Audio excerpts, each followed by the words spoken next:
That's too bright. That's a little bit better. The jet beam light here. We're under a tornado warning here. I was in the process of editing Cab 7's video about the polygrip stuff, and the power went off, and I've got candles lit here in the man cave and throughout the house. Now, I'm going to make this kind of brief.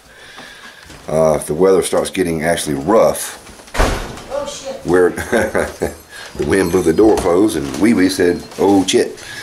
I'm fixing to get some blankets and pillows and put in the hallway. Yeah, I think that would be a good idea. Yeah. Now we've got candles and stuff here inside the house. The wind is really getting bad out there. In previous videos you saw this big dead tree there at the man cave. That's what we'd want to try to avoid.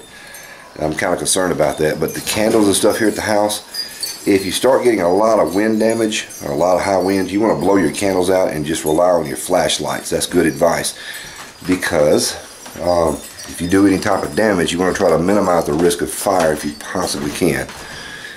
Candles are good, but in this case, the batteries are better. Now, going out here to the carport, we've already got some rain. You're going to hear the all-weather radio in the background. Sorry about the lighting. Right now, I'm not trying to do a professional video here. And Stewart, he just mentioned Stewart. We've got the all-weather radios here going. These are the little radios that I showed you before. We're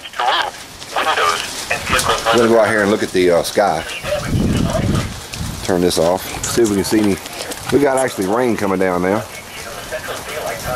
Yeah, we got a good electrical storm there going on.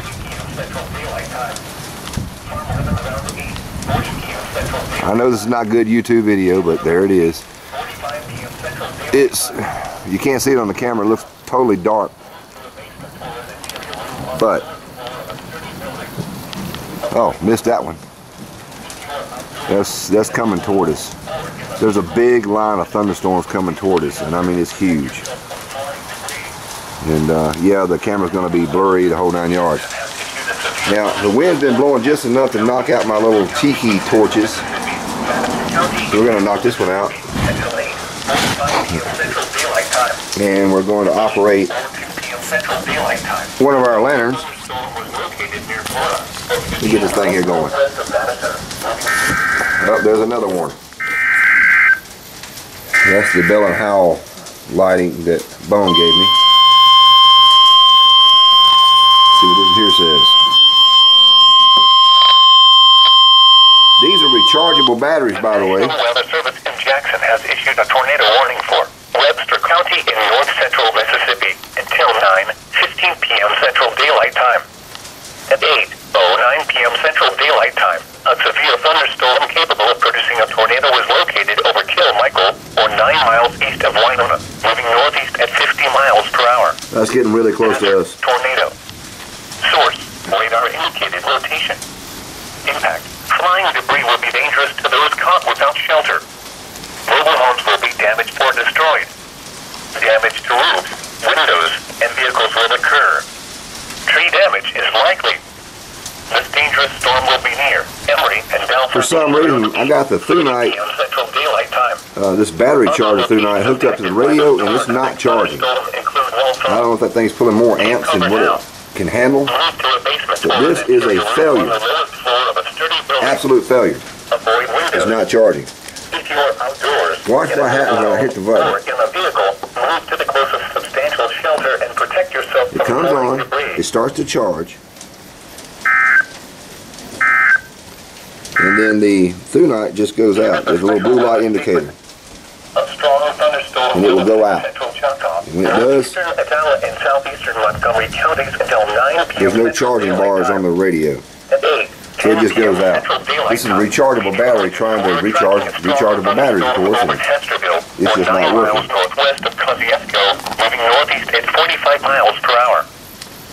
This storm is going to hit us, and we're going to go ahead and blow the candles out now because it's almost on us. And that's to minimize the damage, fire damage, if at all possible. If we survive this, that means you get to see the video. Let me get busy. Got a lot to do. Like I say, blowing out the candles here all throughout the house. Now we're in total darkness except for our flashlights.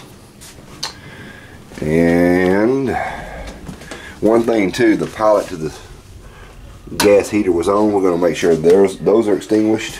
Yeah, this one already is. The water heater, okay, that one's out. All right, water heater's electric. Right. And of course the power's off, so there's no threat there. Stove is electric. Messed up my chicken fry tonight. And I'm packed. And she's packed. That girl here's got 2 cell phones on. And tell you what, pull out the when you had that weather channel on there, let's show them that storm is coming through. Try to conserve your battery power as much as you can on your cell phones, because once your power goes out, unless you got a generator, you're pretty much sunk. Now I've got one other power supply here that can charge up some materials here, electronic devices, and that would be a power inverter that I can plug into my truck. And you're looking at AccuWeather, and that little blue dot's where we're at. And we're already in the red. So we got a lot of bad stuff, and another line in behind it too, it looks like. So there you go, folks. Back to dark again. Jet beam light on. Enough light to see. There's the jet beam. I highly recommend that, y'all. That's my everyday carry flashlight right there. Lisa's got the Thunite T01. And well, she's around the corner. There she is. Show me a little flashlight. She's got the Thunite T01, and it's a bright one. Go ahead and turn that on. I'm gonna turn this in here off. Shine it up toward the ceiling, and look, that's enough light to sit there and show, even here on this camera that doesn't like low light. That's pretty cool. We're gonna step outside and watch the weather. We've got everything here prepared for the most part. The only actual flame I've got left is this hurricane lantern, which has diesel in it. I'll extinguish that one if I have to. Truck is pulled underneath the carport here. Try to minimize damage if we can. And if need be, I'll charge up whatever I need to charge up inside the truck. Always make sure you got a tank full of gas for situations like that. It'd be kind of helpful. Alright, we're going to ride the storm out. We'll be back with you shortly. Man, I tell you what, this wind getting rough.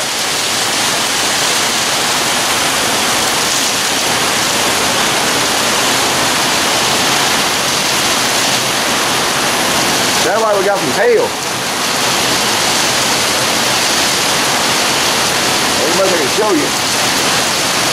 But that's what I've been talking about. Bad wind.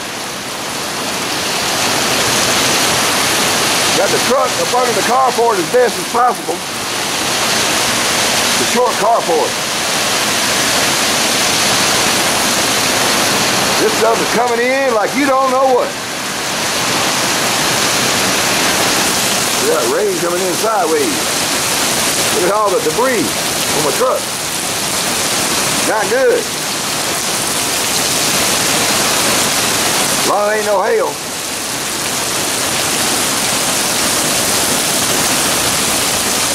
Oh, trying to get my camera wet, huh?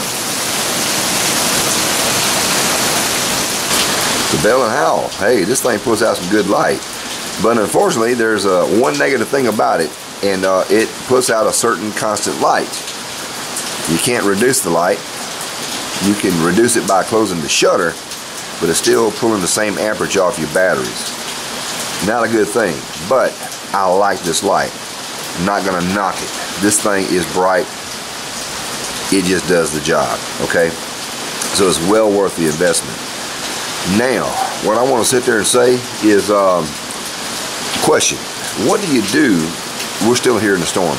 What do you do when you have a flashlight, like an EDC flashlight, whether it's rechargeable or not? That battery starts to get a little bit low, and you notice the battery starting to get weaker and weaker.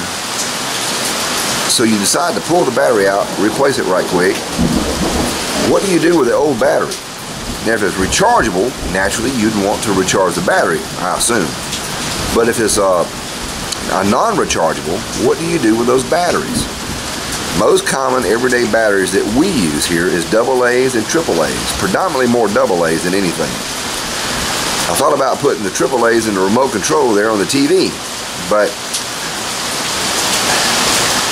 I might have like 10,000 AAA batteries left over to go in that remote. So what do you do with your weaker type of batteries? Interesting question, because you want to use the best battery for your flashlight when you need it. Something to think about. It's thunder and lightning still, but the rain has died down. This might be the second wave. I think the first wave came through was the worst. I think we're okay now. Our power's still out. Last report was about midnight before it gets turned back on, and I'm right in the middle of cooking my fried chicken. I mean some good fried chicken. I'm going to break out the little propane Coleman stove, or the Coleman stove lookalike, and get it going. So, Amateur Artist Martin D. Chandler once again from Manland, and yes, we did indeed survive. Until next time, y'all take them easy and take them care.